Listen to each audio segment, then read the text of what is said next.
Hello everybody, we're back with another Backseat Critique, and this one was a request.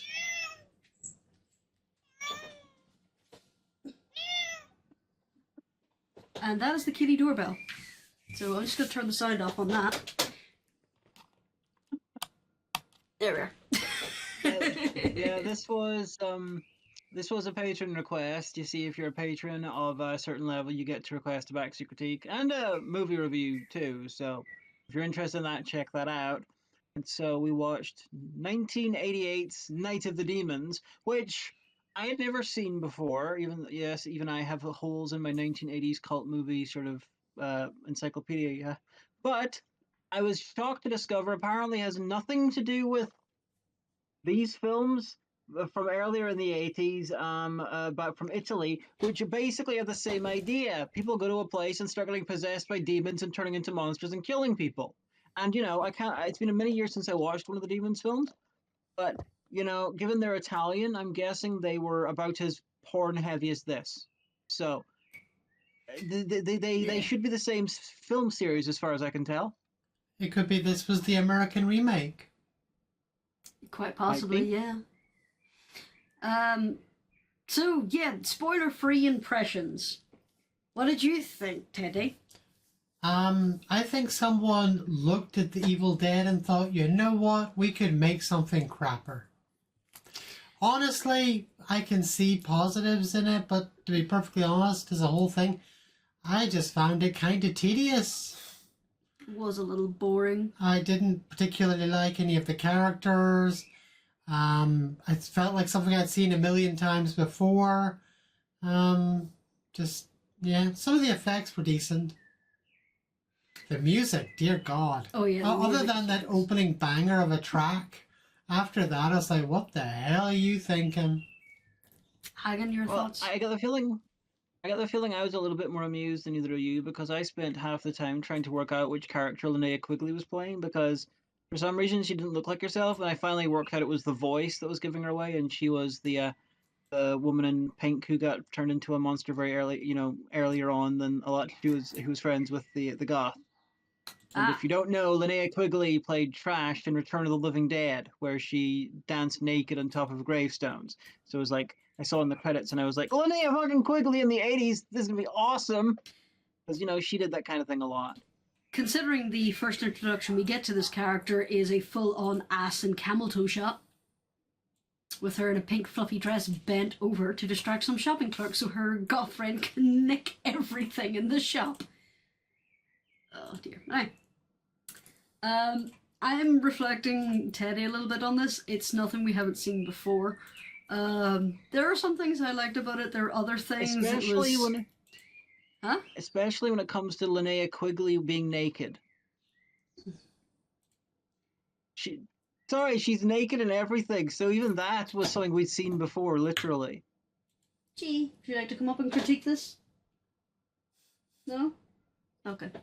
She doesn't want to be part of this.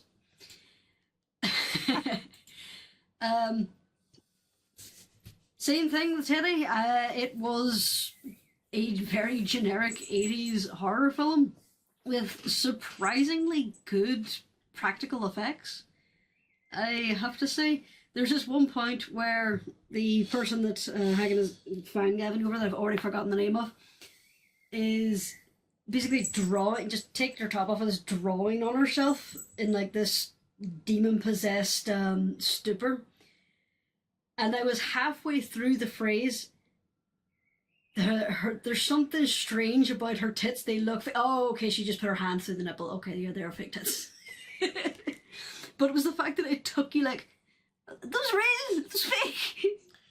That's a lot of effort to invest into something that went nowhere.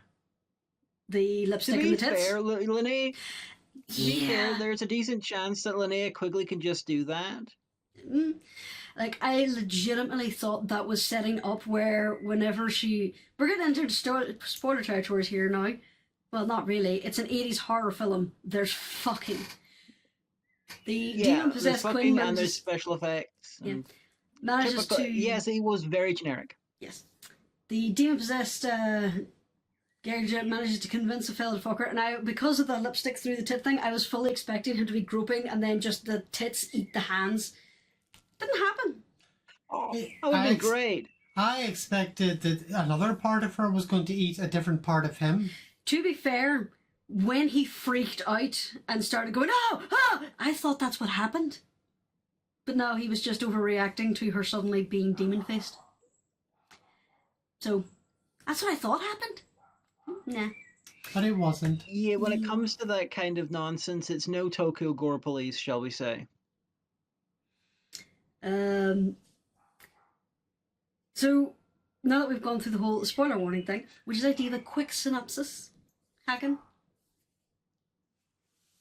Well, a bunch of idiots go to a house and, there's demons there and they end up getting possessed by the demons and there's lots of sex and, body horror and 1980s banging tunes.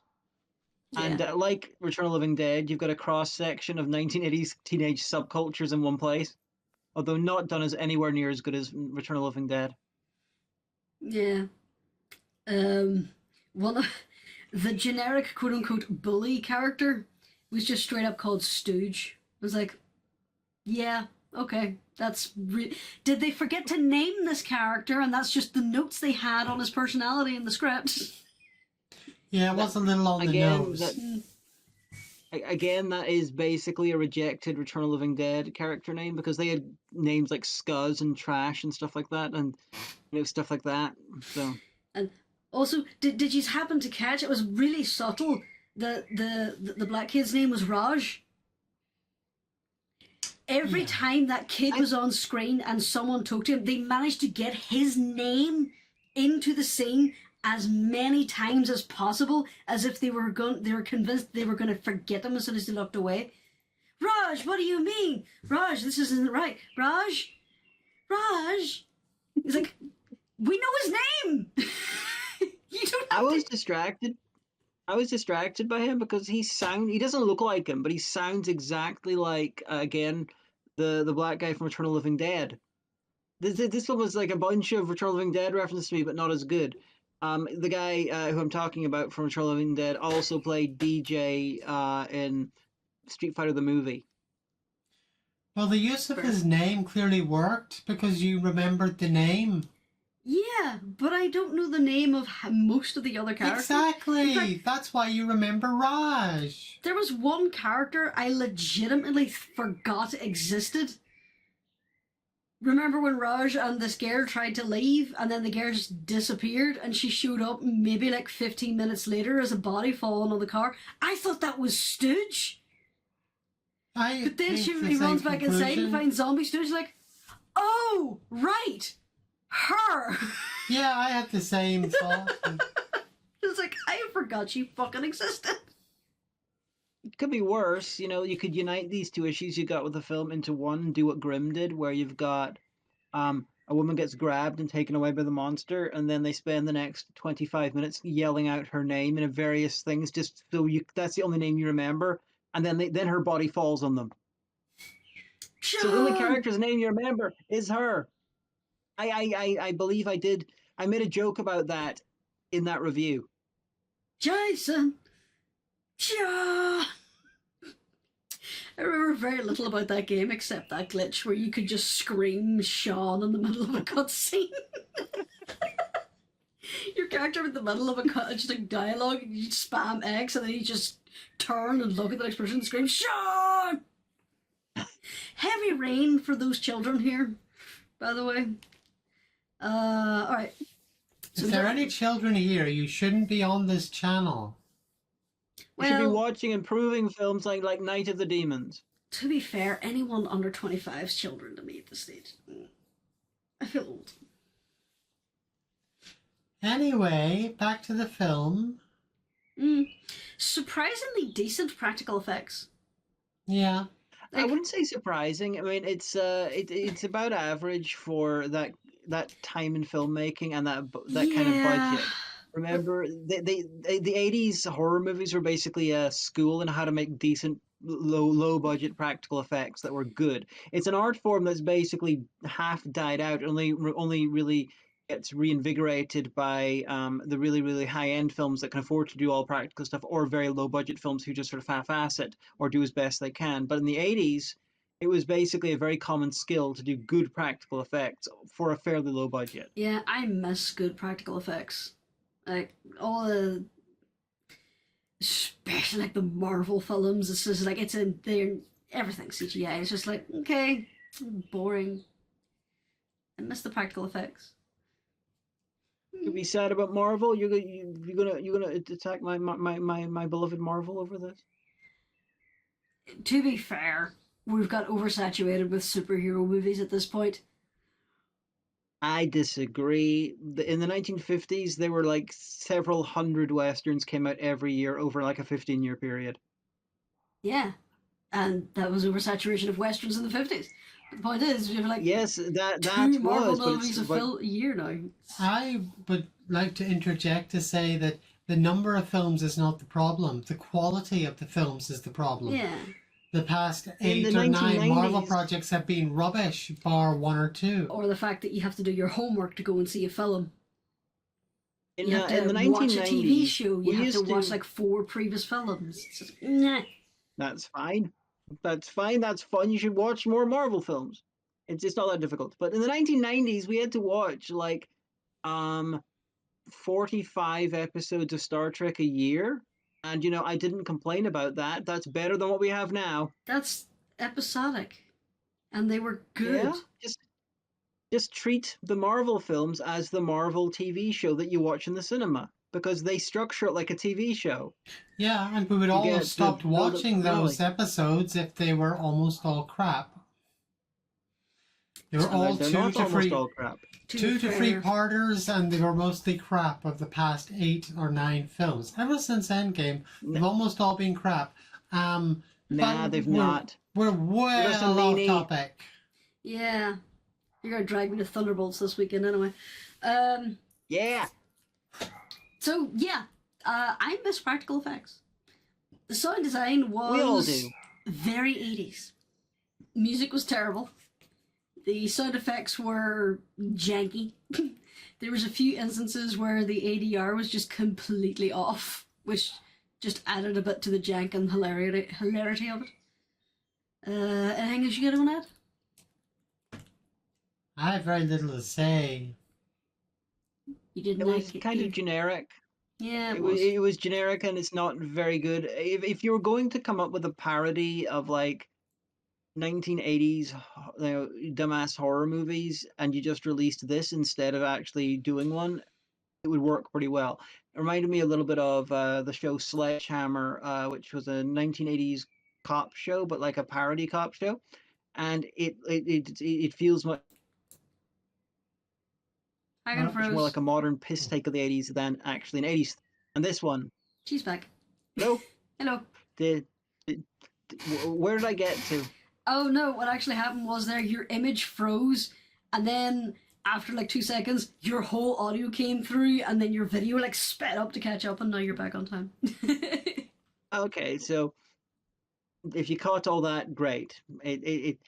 Long story short, this, if it was released as like a parody or like a modern love letter to 1980s horror movies, it would work. It would work spectacularly.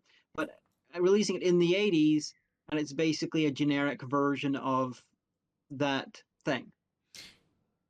There was a few scenes where I just couldn't help be reminded of. Do you remember that film Jinn? I think it was called Jinn, where they accidentally released this evil genie, and it's in a museum. Jim. Oh, you mean the lamp? Oh, the lamp. Yeah, I thought it was called Jinn, but Yeah, the one where they're all locked in the museum and one of the girls gets possessed. Yeah, that's the lamp. Yeah, there were moments of that that just reminded me of that, and I was like, oh, okay. That film was terrible, but also slightly better than this. So The lamp also was a little bit cheaper than this, I think. yeah. I think it's less polished. It was a local production in Texas, while this one, slightly more money behind it, slightly more talent behind it, but maybe not much more quality behind it, if that makes sense. I will say I was very confused at the inclusion of the old man. Yeah, entirely unnecessary. also playing into stereotypes that have been proven false. And just the ending with him, it's like, what the hell? Yeah, I was That's going to just the bitch ending about. of Thinner. Yeah, I was going to bitch about his wife being so stupid as to bake this apple pie with apples that obviously have razor blades in them. But then she just like walked past and was like, yeah, I can get away with this murder. Okay. Yeah, like, for context to the audience, because we know half of you won't have watched the film, there's this old man at the beginning of the film who has bought razor blades to put in apples. And then at the end of the film, his wife uses the leftover apples to make an apple pie. He eats it. Only after she says that they were the apples with the razor blades in it, does he realize, and suddenly his neck explodes. Yeah. Yeah. And he spends like the first 30 seconds like muttering about how all those darn kids will get what's coming to them. So for some reason I was expecting him to pop up at the mortuary and be like, haha, I summoned this demon to get you darn kids. Nah, never happened.